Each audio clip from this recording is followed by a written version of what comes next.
Good evening, ladies and gentlemen. We are calling this session Reshaping Destinies, Preparing for a Glorious Tomorrow.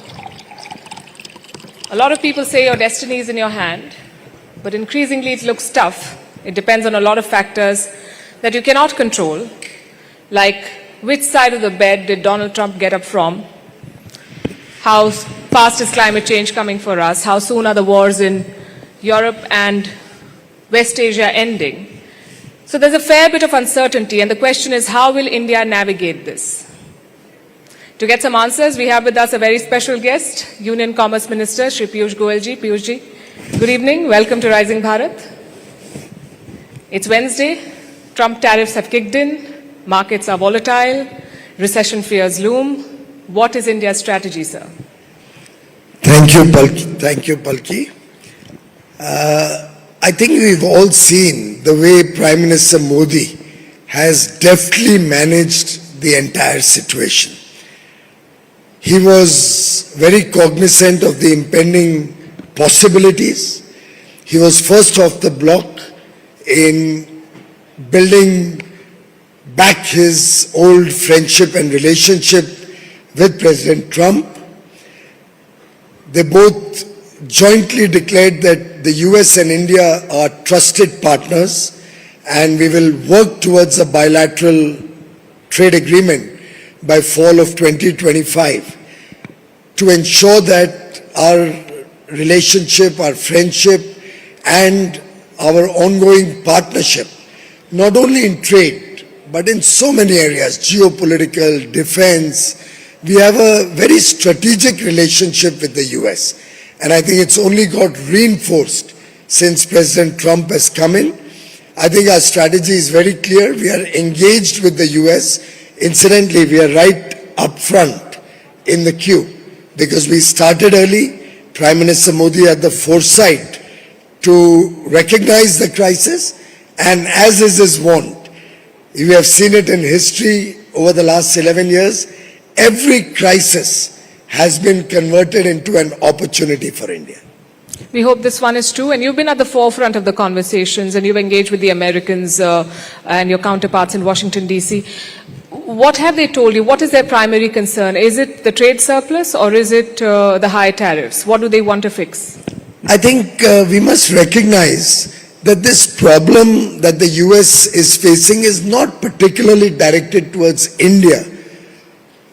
The whole issue is about fair trade, and that's something India has been very vocal about for the last 10 years.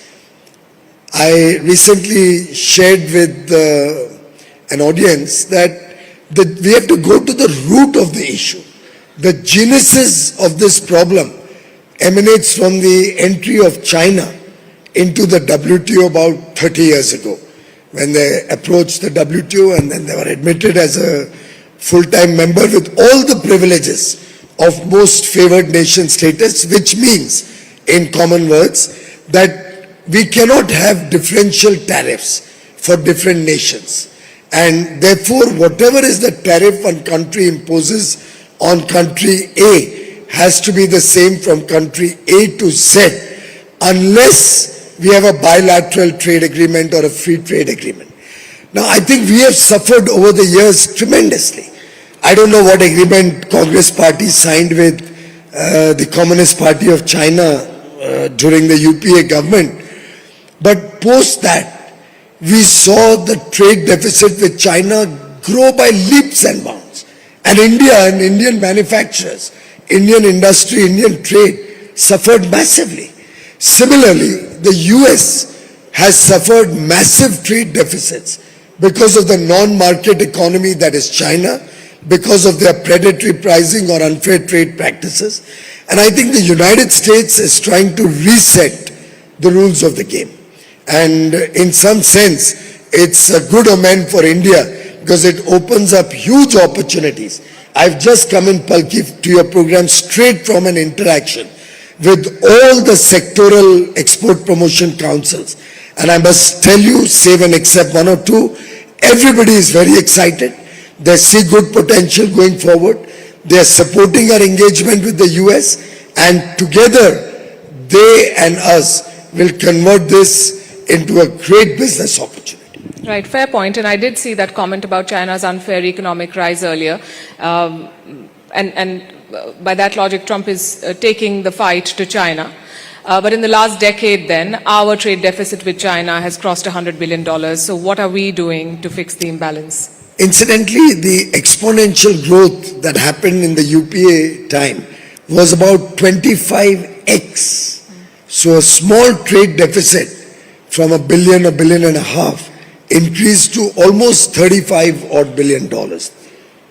Now once you have weakened Indian industry, once you have killed, for example, our KSM and the important ingredients that go into making our pharma industry the pharmacy of the world, we become dependent on China for these materials, for many items.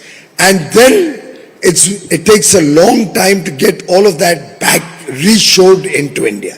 We have been working through projects like the Product Linked Incentive Scheme, where 1,97,000 crores has been given to different sectors. Our Semicon project, where the semiconductor industry and its ecosystem is getting 75,000 crores. We have recently announced that we'll come out with a scheme for the toys and the footwear sector.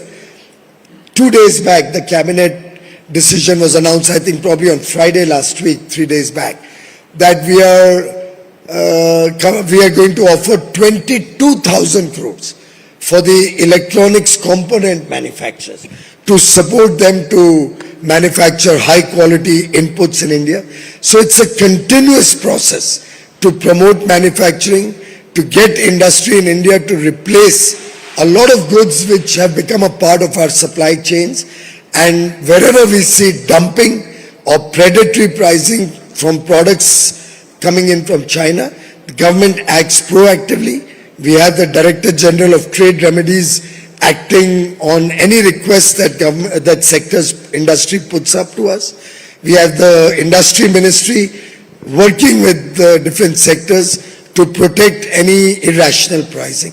So it's an ongoing effort, and our growth of the deficit during our 10 years compared to the 25x plus that grew in the 10 years of UPA is possibly only 3x or so. Right. I'll come to the China point in a bit, and I know there's a political reset as well, but coming back to the Trump tariffs, I'm sure you had some calculation before the tariffs were announced. Was 26% closer to your best case scenario or worst case scenario?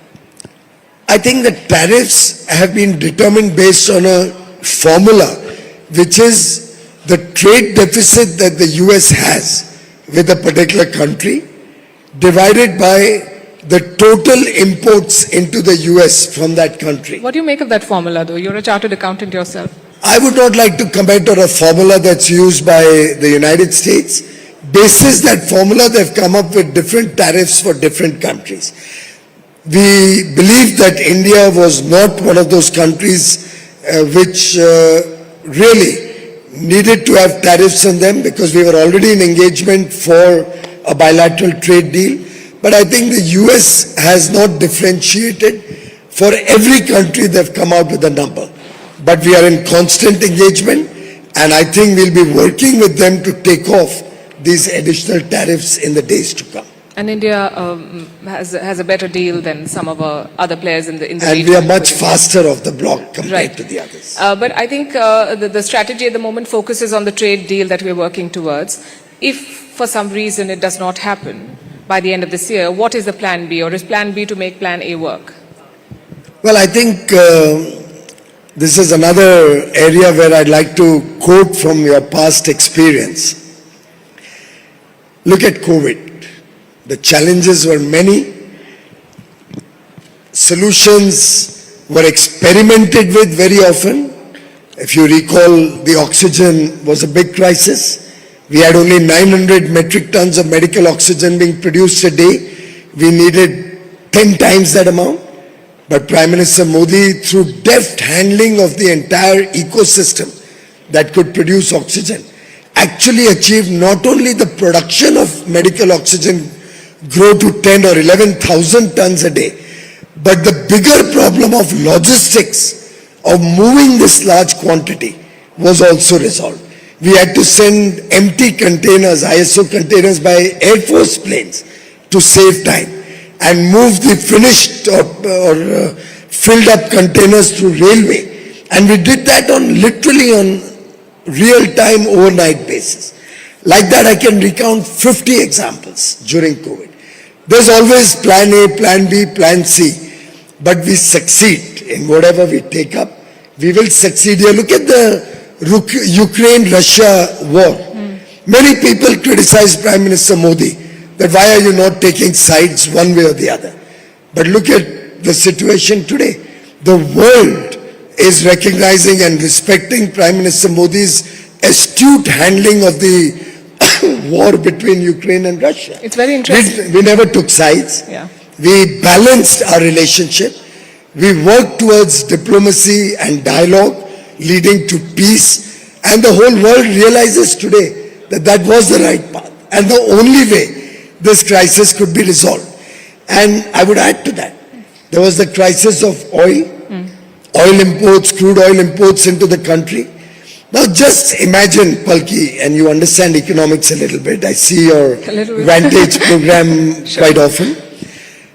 Friends, just try to imagine if India did not import the crude oil that we got from Russia and we were standing in the international market with our requirement, and our requirement is not small. We import between 3 and 4 million barrels a day. 3 or 4 million barrels a day is our requirement. We don't have enough domestic oil. Now, if we were standing in the market to buy that level of crude oil, the price of oil for the whole world would have increased to probably $300 per barrel. Thanks to India importing oil from Russia in large measure, we were able to bring stability to the crude oil prices, the benefit of which the entire world enjoyed. Entire world could protect themselves from inflation. Now, that is the way Prime Minister Modi thinks in advance of what the others can think. So he's always two steps ahead. And I think the world, as Mr. Dr. Jaishankar rightly said, the world should send a thank you note to Prime Minister Modi for saving the whole world from this oil crisis that could have happened. President Trump has said that India is going to substantially reduce tariffs, and I know that we've made some moves with American whiskey and high-end bikes and so on. But have you also spelled out some red lines that these are the no-go zones where we shall not entertain American demands? Palki, we always look at India's interests. For us, it is India first.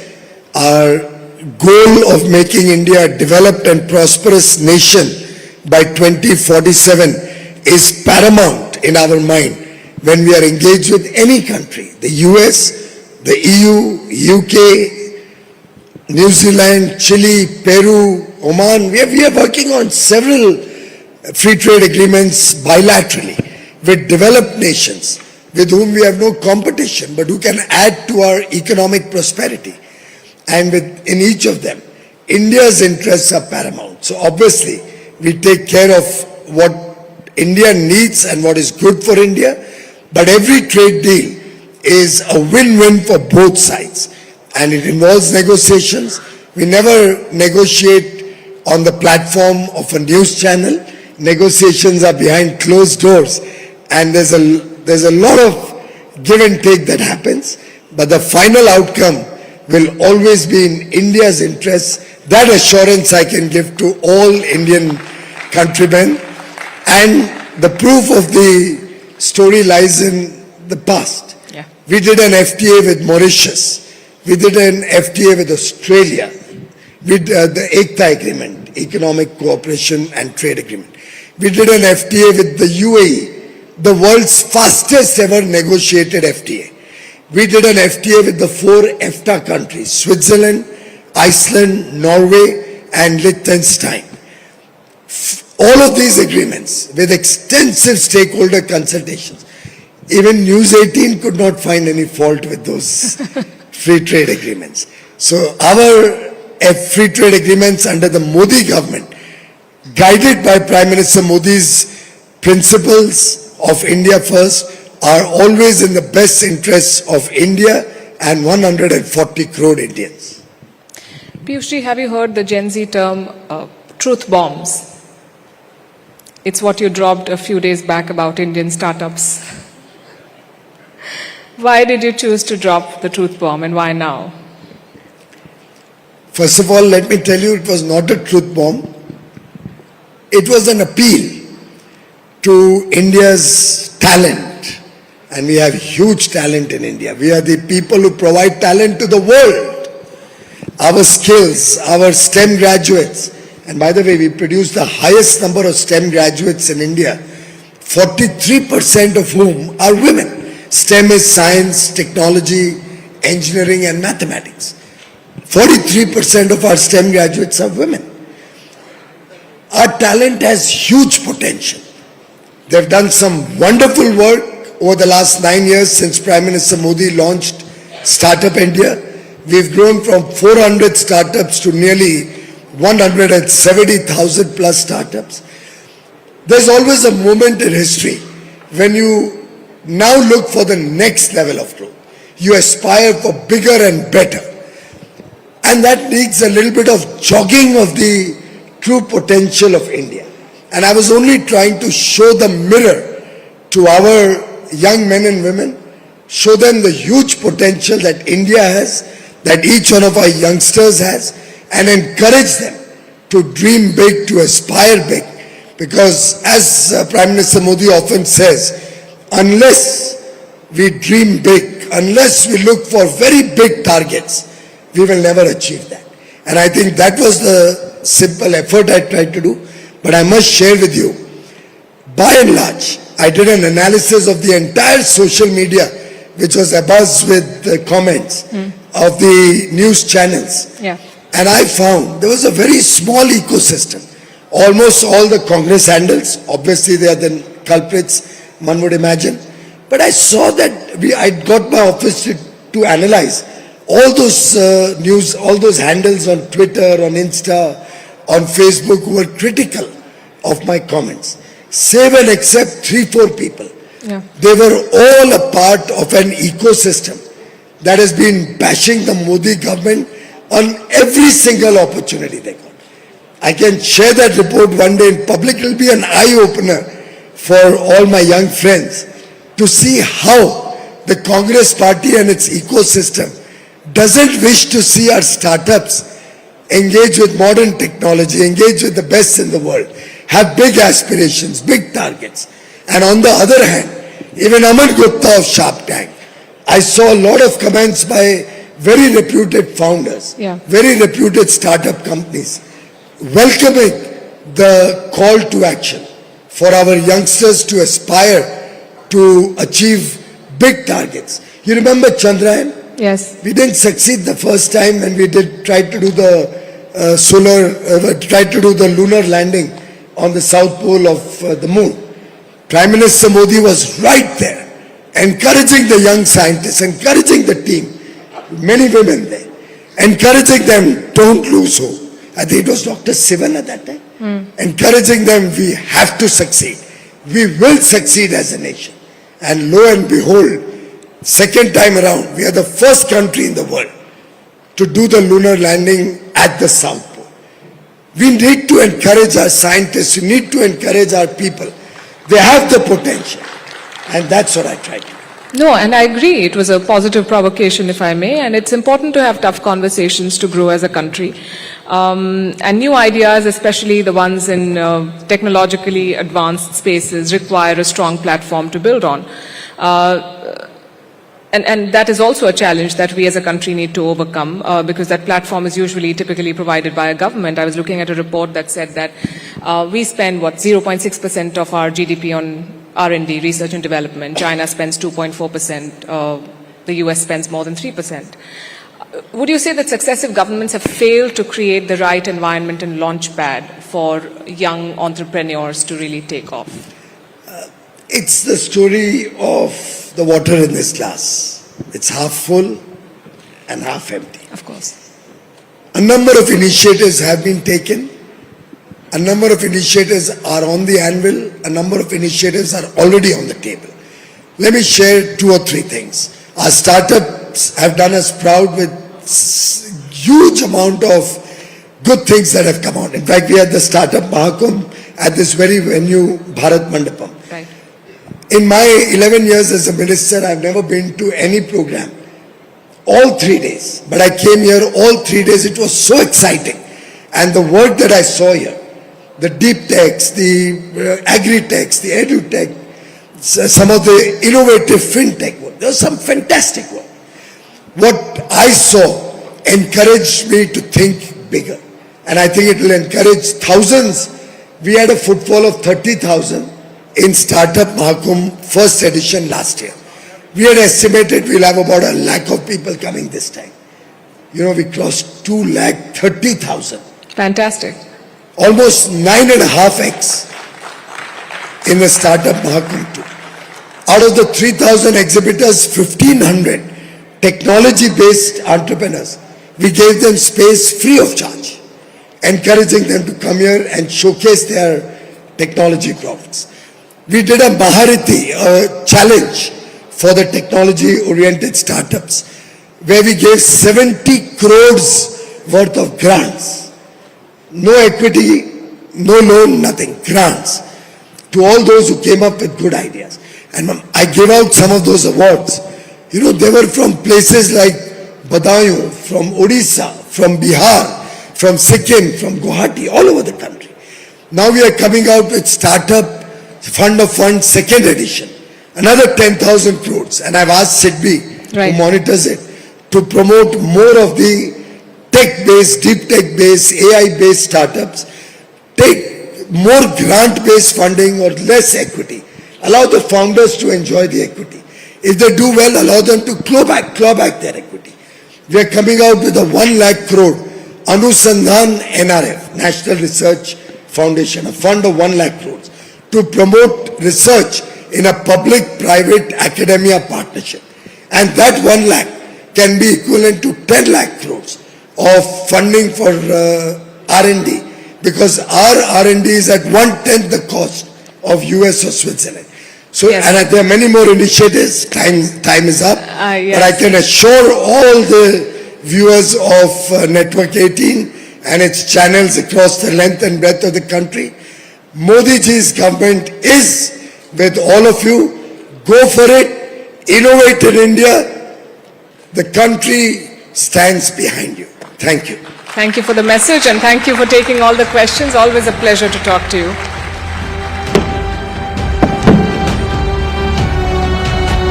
Thank you, Palki. Thank you, Piyush. Thank you so much.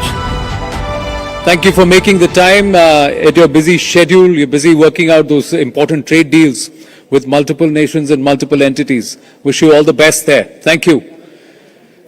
To the audience, we are now queuing up for the big session of the evening, the conversation with the Union Home Minister, Shri Amit Shah. He is at the Bharat Mandapam. But thereafter, I would also like to remind you that post the interview, the evening isn't over yet at Rising Bharat Summit 2025. We have a phenomenal performance where multiple generations of the Subramaniam family will be performing. Padma Vibhushan Dr. L. Subramaniam, Kavita Krishnamurti ji, Vidya Subramaniam and Ambi Subramaniam will be there along with that crew for a mesmerizing performance which perhaps will be our grand finale here at Rising Bharat Summit 2025. So request you to please stay on and enjoy that performance. The other aspect, even as we get ready here on stage, we have a lot of dignitaries, guests who are present with us. I acknowledge their presence and a warm namaste to all of you. Thank you for coming in. I would also request you to put your hands together for the entire Network 18 crew that's put up Rising Bharat 2025 for you. If you have had a memorable 2 days, there is a lot of effort that's gone behind putting this show for you. Now, we are just the faces. There are many behind the scenes who worked tirelessly over the last 2-3 months to put this together and bring this together. So may I request your humble indulgence and put your hands together again for them. This is for the entire team. And in all humility and gratitude, I'd like to thank you all on behalf of Network 18 for being such a fantastic audience. Thank you very, very much. And a big round of applause to you too. This is from all of us. Some do's and don'ts, some guidelines. Please put your phones on